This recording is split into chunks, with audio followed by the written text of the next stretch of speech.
Okay, so we have all the pre-show kinks out of the way. Let's kind of shift focus on how the program actually gets run.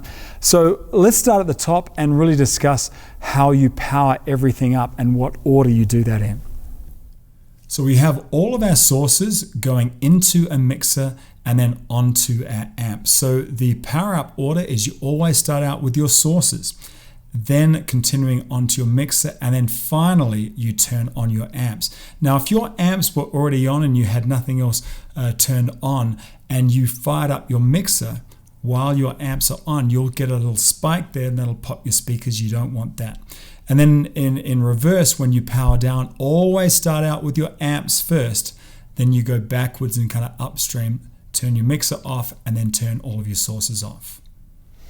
A major thing to consider in terms of preparation is to have run sheets. Now, if you're running a backyard concert, you may not have anything more than just a set list. But if you're going to be doing a show that has multiple presenters, video feeds, multiple singers, multiple solos, you really got to have a game plan.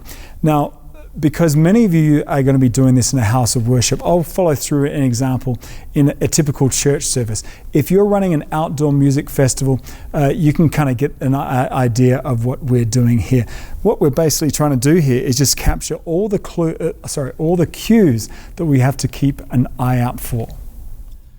Let's imagine this is our sample run sheet here, and in the pre-service, we're going to have a CD player or some sort of media player that's going to be playing all of the music as the people are starting to come in. You might want to set a note there just to set that to shuffle.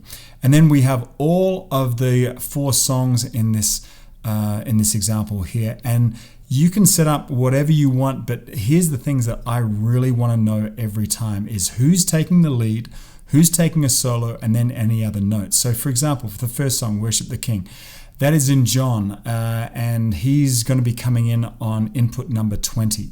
So if I need to ride the lead vocal, I know exactly where 20 is. And then the same thing is that if there's a solo in the middle of the song, that's coming off of Gary's electric guitar, which is coming in number 26. And then if there's some, on the next song, if there's say a duet between John and Leslie, they're coming in on 20 and 21. So make sure I can ride both of those. Who's going to be taking a solo on that? Maybe a saxophone solo on input number 28. And then also put some notes in there. It's a guitar driven song. So we want to make sure that we ride our guitars fairly hot. If you have a bunch of different guitars, you may want to put them on subgroups so you can ride the entire group if you like. And then when we go through there, same thing, who takes the lead, any other notes you want to put in there. In the heel of your heart, you can see that there's no backing vocals. So if you have a mute group for all your backing vocals, that'd be a great place to just drop them out and make sure that those microphones don't feed back. And then when we go into welcome, we can just go straight to our main handheld. We could set up a mute group, which basically mutes everything except maybe the piano. And that way there's no inadvertent things coming through microphones. And then when you go through to the sermon, that's the pastor's headset, and that could be mute group 1, which just mutes completely everything. You might want to leave the piano open if anybody came up on stage and wanted to start playing piano behind that.